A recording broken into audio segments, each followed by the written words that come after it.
நீயும் இயேசு கிறிஸ்துவுக்கு நல்ல போர்ச்சேகவனாய் தீங்கு அனுபவி. எதுக்காக?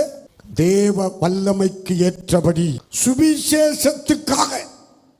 அன்னைக்கு வெள்ளிக்கிழமை உங்களை வெட்ட போறாங்களாம், ஊரை விட்டே ஓடி போயிருங்க. அந்த உபவாசத்தை ஆரம்பிச்சேன், ஆவியில் நிரம்பி ஜெபம் ஆரம்பிச்சேன். அப்ப காம்பவுண்ட் வால்லாம் கிடையாது, முன்னாடி ஆட்டோ பறக்குது, ஸ்பீடா வர்றானுங்க போறானுங்க.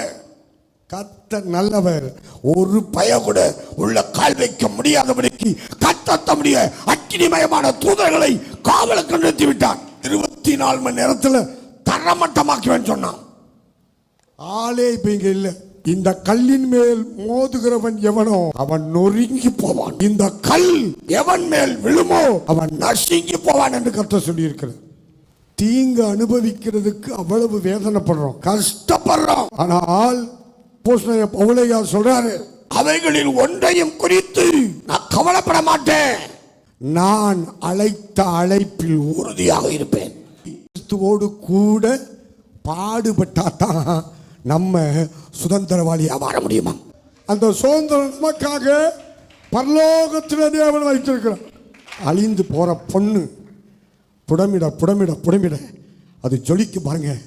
அந்த மாதிரி உங்க விசுவாசம் சோதிக்கப்பட்டு இயேசு கிறிஸ்து வெளிப்படும் போது அது உங்களுக்கு புகழ்ச்சியையும் மகிமையையும் கனத்தையும் கொடுக்குமா?